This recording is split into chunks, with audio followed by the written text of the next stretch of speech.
Desafio Jovem é só um pouquinho antes de entrar na palavra.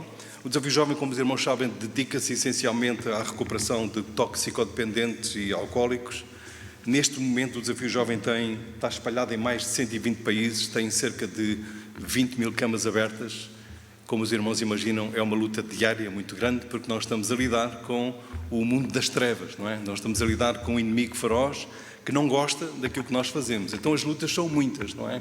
E aquilo que nós pedimos, além dos irmãos contribuírem com as compras das bolachas e de partilharem o vosso líder, orem por nós também. Não se esqueça, diariamente, ore por nós, porque Deus ouve as nossas orações, ouve as vossas orações, e eu não tenho dúvidas nenhumas que é esse exército, de alguma forma oculto e invisível, que lutando por nós nos ajuda a permanecer e a lidar com as dificuldades que se vão levantando a cada dia, a cada momento. Não é? Amém? Posso contar convosco? Muito bem. Até porque Santa Maria da Feira é uma terra de guerreiros, não é? Para a semana vai começar aí a feira, não é? Aquilo é só guerreiros, não é? Muito bem. Esta tarde escolhi para partilhar convosco uma palavra muito simples. Enfim, se pode dizer isso acerca da palavra de Deus. Se calhar corrigindo, uma palavra muito conhecida, que é a história de Zaqueu, que normalmente até nós, é mais uma história dedicada às crianças, não é? Mas ela tem, como toda a palavra, tem ensinamentos riquíssimos para nós, e eu vou apenas deter-me numa das frases que aqui está, mas obviamente vamos ler tudo e vou contextualizar aquilo que vou falar, até para não ser pesado, quero apenas focar-me em uma das frases deste texto. Então, em Lucas, no capítulo 19, Lucas, capítulo 19,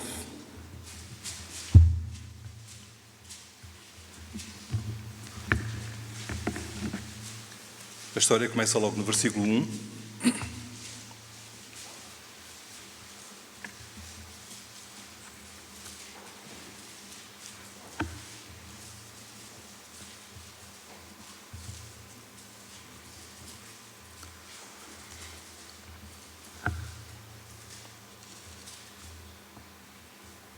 E vou ler então na versão revista e corrigida.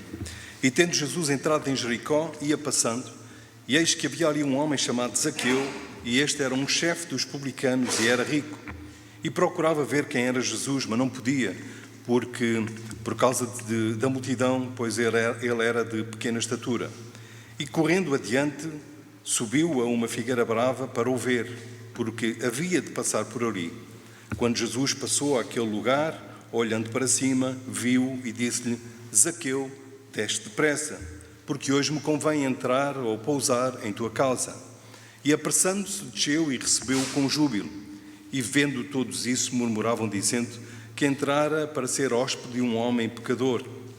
Levantando-se Zaqueu, disse ao Senhor: Senhor, eis que eu dou aos pobres metade dos meus bens, e se em alguma coisa tenho defraudado alguém, o restituo quadriplicado. Disse-lhe Jesus: hoje veio a salvação a esta casa, pois também este é filho de Abraão, porque o Filho do Homem veio buscar e salvar o que se havia perdido. Não é? Uma história que todos nós conhecemos, não é? Traz para a frente, e é muito interessante, meus queridos irmãos, que esta história está colocada, Lucas teve esse cuidado de colocar esta história imediatamente a seguir à história do cego de Jericó. Não é? Portanto, Jesus chega a Jericó, e há duas pessoas, pelo menos, que são tocadas pela pessoa de Jesus, e essas duas pessoas são o cego, que não tem nome, e é este homem Zaqueu, que a Bíblia lhe dá nome, não é? Meus irmãos, e são duas histórias interessantes, porque se num caso, no primeiro, na questão do cego, nós podemos ter ali alguém que de alguma forma é um oprimido, é um mendigo, que está à beira do caminho, mendigando, não tem salário, é pobre, certamente, dependia das esmolas que alguém pudesse dar. Aqui nós temos a história de um opressor, não é um oprimido, é um opressor, não é? É alguém que todos nós sabemos, não é difícil, não tenho que gastar muito tempo a explicar isso. Ele é um publicano é alguém que em nome do Império Romano é indigitado ou concorre para poder tirar os impostos ao seu próprio povo, aos judeus, em nome do Império Romano. Não é? Portanto, ele é responsável por tirar os impostos, cobrar os impostos e entregá-los a Roma, sendo que pelo meio, não é, alguma coisa fica para ele. Não é? E ele não é apenas um publicano, diz que ele é um chefe dos publicanos, o que significa que ele tinha outros homens, outros publicanos, outros cobradores de impostos a fazer este mesmo trabalho para ele. E certamente não é difícil de imaginar que ele teria provavelmente uma comissão nisso tudo, não é? Ele é um opressor do seu próprio povo. Ele cobra mais do que aquilo que devia. Era o normal, não é? A Bíblia não diz exatamente acerca deste homem que era assim, mas era o comum, era aquilo que acontecia. Os judeus, os próprios compatriotas, não suportavam este tipo de pessoas. É razoável, não é? Nós ainda hoje temos alguma dificuldade também com aqueles que entre nós cobram os impostos, não é? E eles, coitados, são apenas assalariados, não é? Apenas a sua vida. E os judeus não podiam com este tipo de pessoas. Ele é um opressor, não é? E no fim nós vamos ver, meus queridos irmãos, pelas duas histórias que Lucas tem o cuidado de colocar uma a seguir à outra, que o nosso Deus, o nosso Jesus, o Deus que nós anunciamos, o Deus que semanalmente é partilhado a partir deste púlpito e de muitos outros, é um Deus que é um Deus para os oprimidos, mas é um Deus que é também para os opressores. Por muito que isso seja difícil para nós. É mais fácil identificarmos com os oprimidos e de alguma forma até nos condoermos com esse tipo de pessoas e simpatizarmos com esse tipo de pessoas e até às vezes nos identificarmos com esse tipo de pessoas, e quanto aos opressores nós temos uma postura completamente diferente. Mas a verdade é que uns e outros precisam do mesmo Deus, uns e outros são completamente inadaptados para poderem ter algum mérito diante de Deus, para poderem ser salvos ou para poderem ter em Deus o seu Salvador, o seu Senhor, ou para terem a esperança da vida eterna. Uns e outros precisam exatamente do mesmo Senhor, do mesmo Salvador, e este mesmo Cristo, este mesmo Jesus veio para uns e para outros. Amém?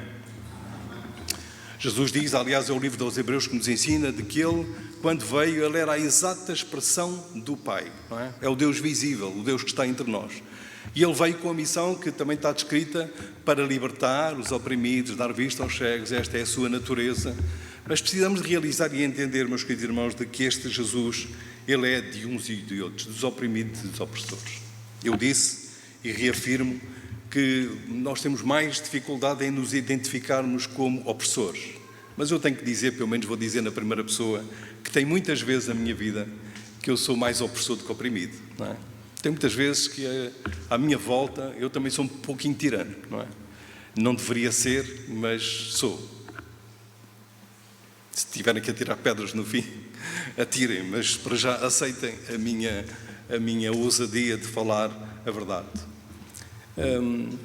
Todos nós temos uma coisa ou outra, mas nem precisávamos, porque nós, diante de Deus, somos pessoas inadaptadas. Nós não temos nada para lhe apresentar para que Ele possa ser benéfico, gracioso para connosco. Nós precisamos depender, e dependemos efetivamente, quer queiramos, quer não, da graça, da misericórdia de Deus. E se não fosse a sua natureza, se não fosse o Deus nos querer bem, o Deus ter vindo à nossa procura, o Deus ter enviado o seu Filho para nos resgatar, nós não teríamos a mínima hipótese de algum dia poder ter a esperança que nós temos hoje, não é? É um grande Deus que nós temos e é um grande Deus que nós pregamos, e por isso a nossa mensagem é uma mensagem viva, eficaz, porque ela não depende de nós, ela não é pregada por nós, é pregada a partir de Deus e por Deus. Pelo menos é isso que nós queremos. Amém? Eu queria focar, meus queridos irmãos, esta tarde, apenas uma contextualização, se calhar posso ir um pouquinho mais longe. Nós percebemos de que Jesus diz a Zaqueu de que hoje é necessário entrar em tua casa, não é? E nós percebemos que no final ele entrou efetivamente na casa de Zaqueu. Zaqueu esteve aberto a isso. Poderia não estar, mas Zaqueu esteve aberto para isso. E nós percebemos também que naquele dia houve salvação para aquele homem, não é? Foi um dia bom, não é? Foi um dia positivo na vida de Zaqueu. E, meus queridos irmãos, eu creio que, ou pelo menos penso que a grande maioria de nós já teve esta possibilidade de se encontrar com este Senhor e de obter esta salvação, mas há muitos outros nossos companheiros, familiares, pais, filhos, irmãos, que não têm a mesma graça que nós temos de conhecer este Senhor, de poder tê-lo como Pai, como Senhor, mas que também precisam, não é? E é a nossa missão, é a nossa responsabilidade, meus irmãos, orar por eles, para que eles também possam ter esta graça de poder ter Jesus em casa, de ter Jesus como o seu Senhor e o seu Salvador. No versículo 5, nós lemos assim, diz que percebemos a história de que o homem queria ver Jesus, percebemos de que ele era de estatura baixa, era de tal maneira baixa que ele percebeu que a multidão o iria impedir de ver Jesus, que iria impedir de concretizar o seu desejo, não é? De ver Jesus, e diz que ele corre à frente da multidão. Escusado será dizer que a multidão era significativa. Se nós tivermos em conta a multiplicação dos pães, o episódio da multiplicação dos pães, nós podemos falar no mínimo 10.000 pessoas, se calhar um pouquinho mais, era muita gente. Ele corre adiante, passa pelo ridículo de subir a uma árvore, não é? Porque ele tem este objetivo de ver Jesus. Eu não sei como é que ele estava lá em cima, não sendo muito grande, se calhar não andava muito nas vistas, passava um bocadinho sem ser notado, não é? Eu, se estivesse no papel dele, não sendo uma pessoa bem vista entre o povo, também não faria muito por ser visto, não é? Ficava o mais quietinho possível para poder concretizar o meu desejo de ver Jesus. Não sei o que é que se passou, a Bíblia não fala sobre isso. O que é certo é que ele estava em cima da árvore, não é? Para poder ver Jesus. E diz que quando Jesus passa por ali, diz que olhou para cima, viu e disse-lhe: Zaqueu, desce depressa. Apenas este versículo e esta frase para falar convosco. É muito interessante, meus queridos irmãos. Há pouco estava a dizer que eu não sei em que circunstâncias Zaqueu estava lá em cima, não é? Acho que ele não iria dar muito nas vistas, mas a verdade é que quando Jesus passa por ali, Jesus faz este movimento de olhar para cima, de olhar para onde Zaqueu estava. Isto porque, meus queridos irmãos, muito provavelmente, não me é difícil de acreditar, que Jesus sabia que Zaqueu ali estava, não é? E ele intencionalmente olhou para Zaqueu, aliás, como tem feito para cada um de nós, não é? É uma coisa que insistentemente nós ensinamos os nossos rapazes e raparigas que ali chegam, é que eles não escolheram Deus, foi Deus que o escolheu a eles, não é? Isso está na palavra de Deus e nós somos testemunha disso, não é? Certamente, se puder fazer um inquérito a cada um de vocês, irão dar um testemunho semelhante. Foi Deus que foi à nossa procura, foi Deus que de alguma forma expressou, manifestou a sua graça e o seu favor para com cada um de nós. Jesus passa e sabe que Zaqueu está ali. É bom que nós possamos reter esta ideia de que Deus sabe tudo a respeito de nós, mas sabe mais do que a respeito de nós, sabe tudo a respeito de todos, sabe tudo a respeito do mundo. Não há nada que lhe possa passar ao lado, não há nada que lhe possa passar ao vazio, não há nada suficientemente oculto que ele não veja. Esta é a qualidade do nosso Deus, não é? Às vezes nós achamos que Deus se surpreende com os episódios que vão acontecendo no mundo, à nossa volta, na nossa própria vida, mas esse não é um facto. E muitas vezes o próprio inimigo das nossas almas retira-nos ou suga-nos a confiança, a fé, a graça, o bem-estar, exatamente por conseguir sugar de nós esta ideia de que Deus está distraído, não vê, não sabe, não pode. E isto não é igual ao Deus que nós pregamos. O Deus que nós pregamos é que Deus vê, sabe e tudo pode. Amém? Tudo pode. Nada lhe é efetivamente oculto. Deus tem o governo do mundo e Deus tem todas as coisas sob o seu controle, sejam elas quais forem, por muito estranho que nos pareça o seu modo de atuar, não é? A Bíblia tem N momentos em que as pessoas caem em si e dizem coisas do tipo: do que é que eu estou a falar, não é? Quem sou eu para questionar Deus, não é? Ou muitas vezes é o próprio Deus que faz isso para com nós, seres humanos. Mas quem és tu? Onde é que tu estavas? Quando eu criei, quando eu pensei, onde é que tu estavas? Qual é a tua ciência, não é? Deus está infinitamente mais acima de nós, em todos os termos, do que nós próprios. Então, meus queridos irmãos, não há nada que lhe seja oculto, seja o que for, relativamente à tua vida, seja o que for, relativamente à minha vida. O salmista dizia: Senhor, tu me sondas e me conheces. É tão bom, meus irmãos, nós temos esta ideia de que Deus conhece tudo a meu respeito. Isso liberta-me, porque eu não tenho que andar com histórias ou com mecanismos de esconder-me diante de Deus ou de fingir que não sou isto. Não, eu posso ser absolutamente transparente diante dele, tanto no bom como no mau, porque eu estou em pé e eu tenho a esperança da vida eterna, repito, por causa dele, da graça dele, do favor dele, e não por causa dos meus méritos, não é? Então não tem problema ele sondar-me.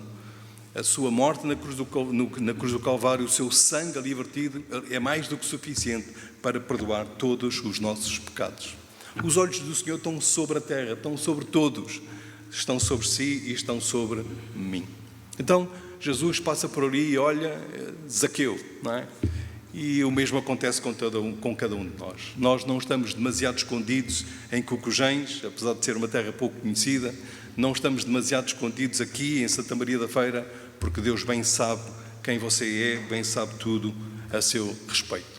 É uma palavra quase mágica, porque Jesus, quando passa por ali e olha para cima, Jesus direciona-se a Zaqueu pelo nome. Zaqueu, desce depressa. Não é?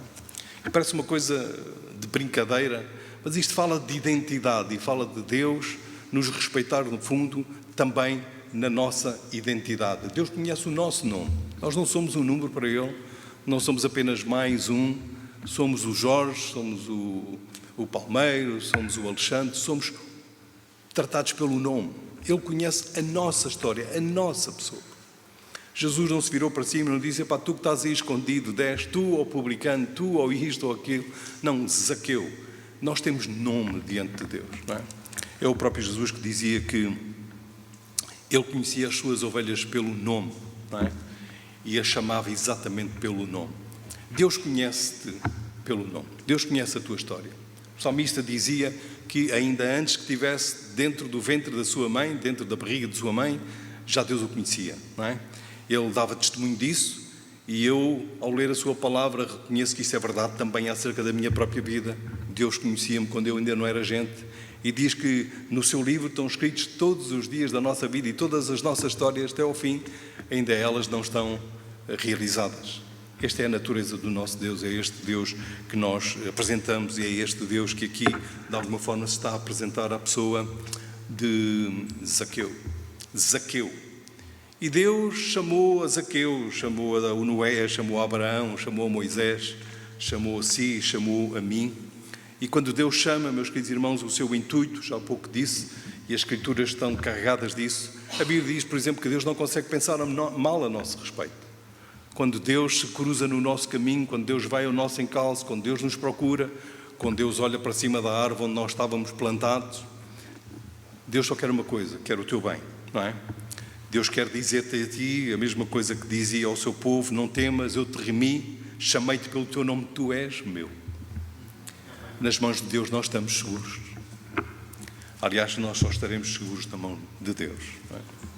E não é razoável, não é lícito, não é saudável nós fugirmos da presença deste Deus, porque também não há necessidade de nós fugirmos da mão deste Deus. É mais fácil nós deixarmos que Ele trate connosco aquilo que Ele quer tratar, porque ao longo da nossa vida, da evolução da nossa vida cristã, tudo aquilo que Deus quer fazer, no fundo, é que nós nos transformemos e sejamos cada dia mais parecidos com o Seu Filho, de forma a podermos ser efetivamente sal e luz na terra, para que através de nós, em nós, Ele possa falar do Evangelho a outros que estão à nossa volta e que precisam da mesma graça e da mesma salvação que cada um de nós.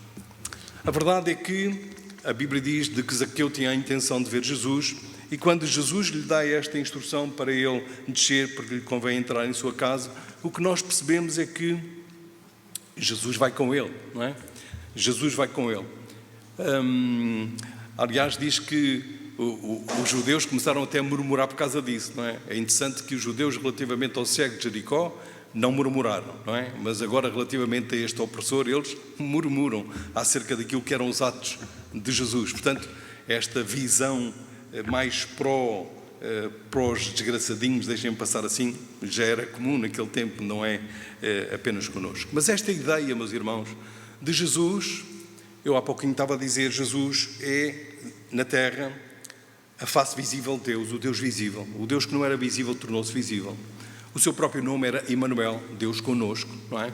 Da última vez que aqui estive, frisei aquela questão do véu rasgado lá no Santo dos Santos, que revela a intenção de Deus a partir do céu, dizer: não há mais separação, eu faculto a minha presença para todos os seres humanos, para todos aqueles que quiserem.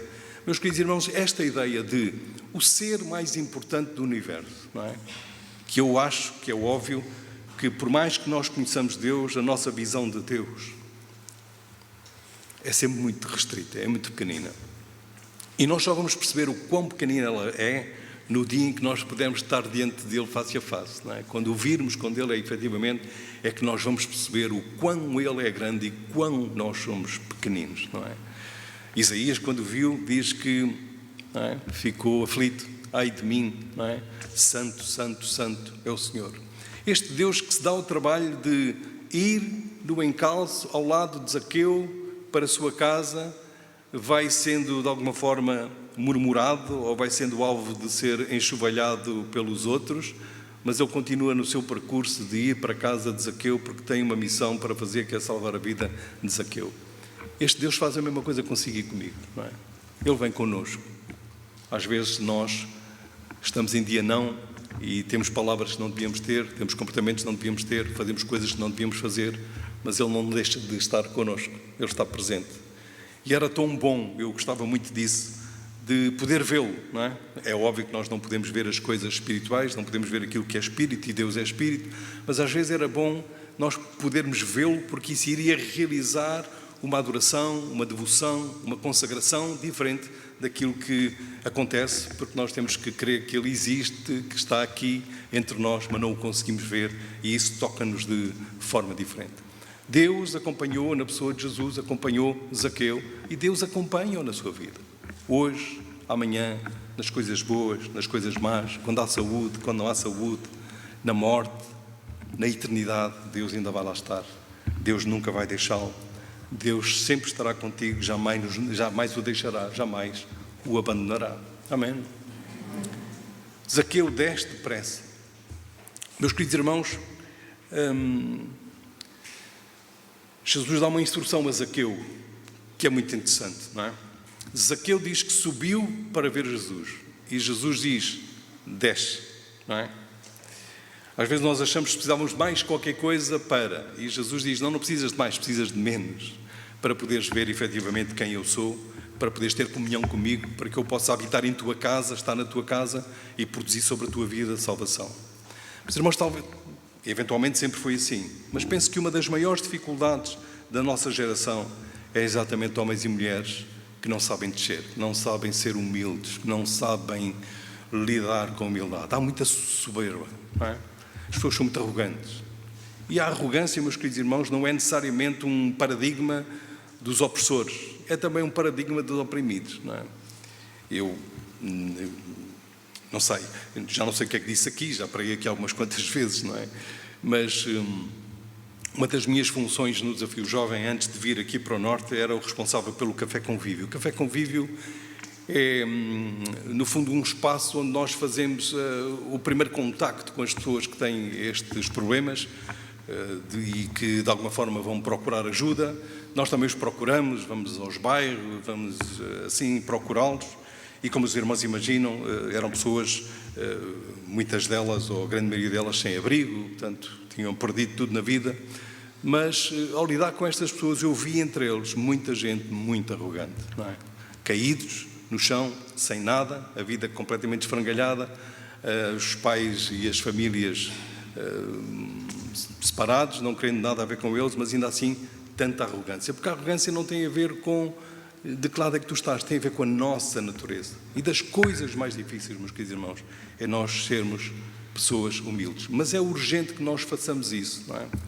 João Batista dizia, importa que eu deixe, que eu diminua e que eu cresça. E nós sabemos isso, e pregamos isso, e aconselhamos isso, mas viver isso é outra pregação, é outra coisa, não é? E nós sabemos também, e Tiago é muito eloquente quando diz que Deus resiste aos soberbos, mas dá graça aos humildes. Deus tem uma graça e um favor àqueles que são humildes, mas é como um ímã, não é? Aqueles que se apresentam soberbos, Deus não tem como lidar, não é? Não tem como lidar. E o conselho que Deus dá a Zaqueu, que Jesus dá a Zaqueu, é Zaqueu, desce, não é? E, meus irmãos, um conselho que fica para nós esta tarde, para si e para mim, é importante que nós desçamos, não é? É importante que nós desçamos.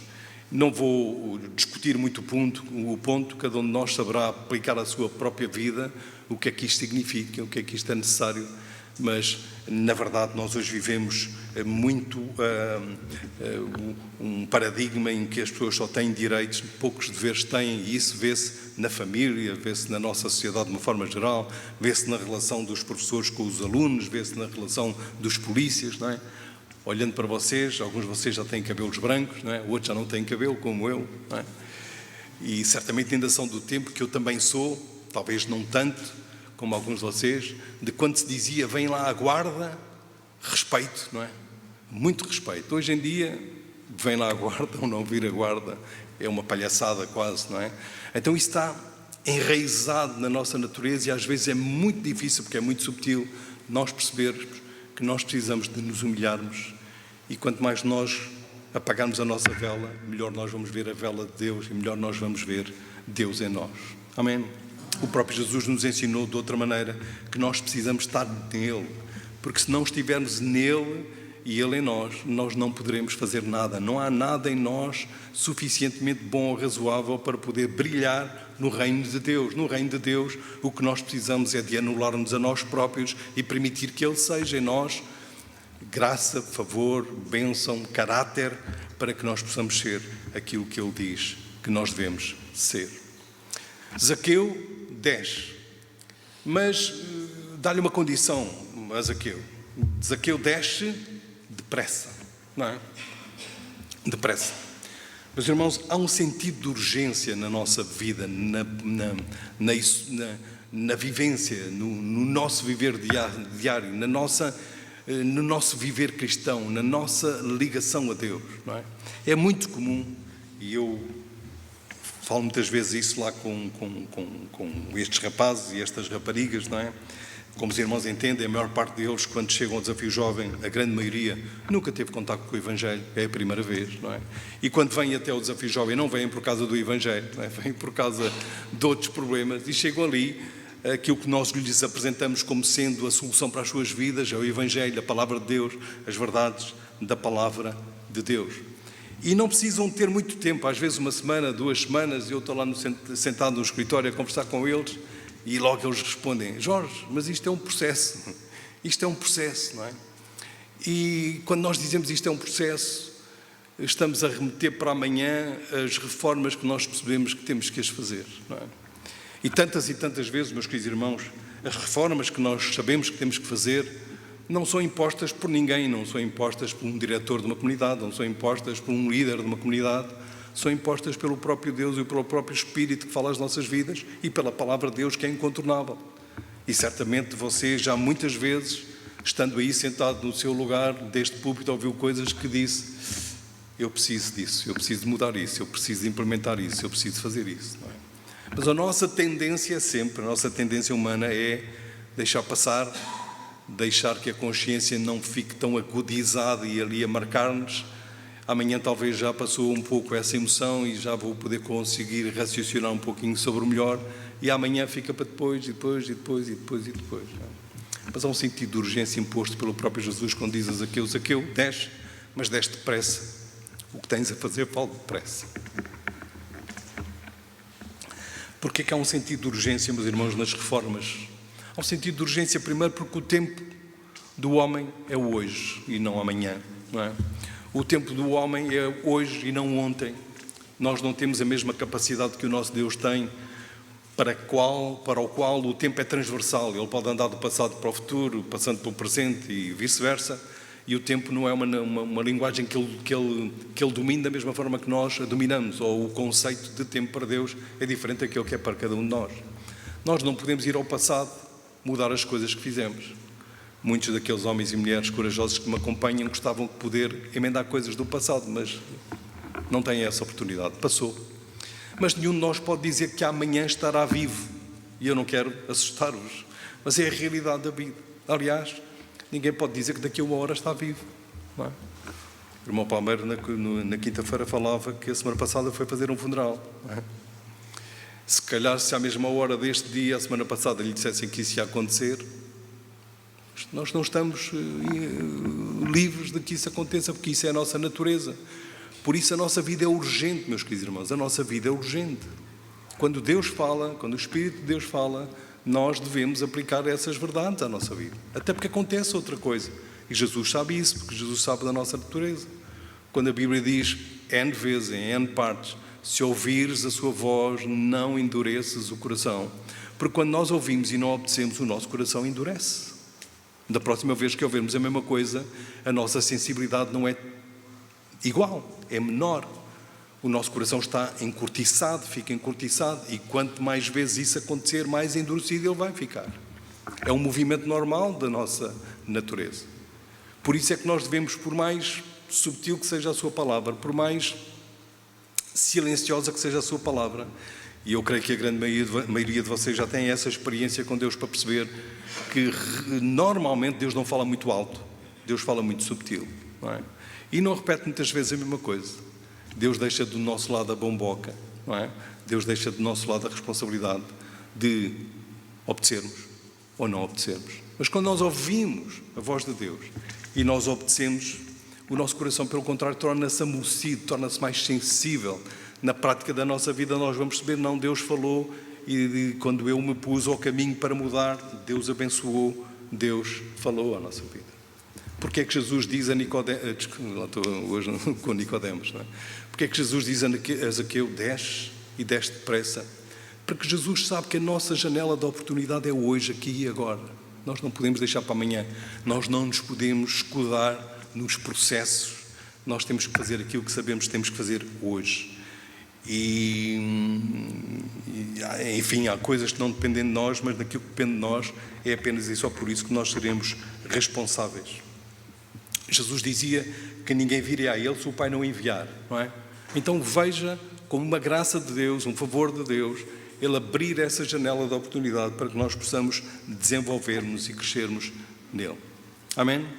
Então, para resumo, esta tarde, acerca da história de Zaqueu, querido irmão, deixa depressa, não é? E digo querido irmão porque não sei o nome de vocês todos, mas Deus conhece, e quando Deus trata consigo, Deus trata pelo seu nome, Deus sabe quem sou, quem você é, conhece a sua identidade, conhece-o melhor até do que vocês próprios, não é? Porque se vocês são como eu, muitas vezes nós temos, mesmo quase a chegar aos 60 anos, temos dúvidas existenciais, não é? Não sabemos muito bem quem somos. Às vezes duvidamos se somos bons pais, se somos bons filhos, se somos bons maridos, não é? Se somos bons cristãos, se somos bons líderes, não é? Isso passa muito para as nossas vidas, mas Deus conhece-nos melhor que nós próprios, conhece a nossa história. Não temos que fugir dele. Ele não nos quer mal, quer-nos bem. E nós estamos suficientemente protegidos e abraçados por ele para nos deixarmos alcançar pelo seu olhar, pela sua chamada às nossas vidas. Não fique sobranceiro, não se deixe encher de soberba, porque Deus não gosta disso, Deus resiste a isso, mas pelo contrário, Deus favorece, Deus é gracioso com aqueles que são humildes, com aqueles que descem. E aquilo que têm a fazer, meu querido irmão, faça-o depressa, porque esse é o nosso tempo, é a nossa janela, e é hoje, aqui e agora que nós podemos fazer e devemos fazer aquilo para o qual Deus nos está a falar. Deus ricamente vos abençoe.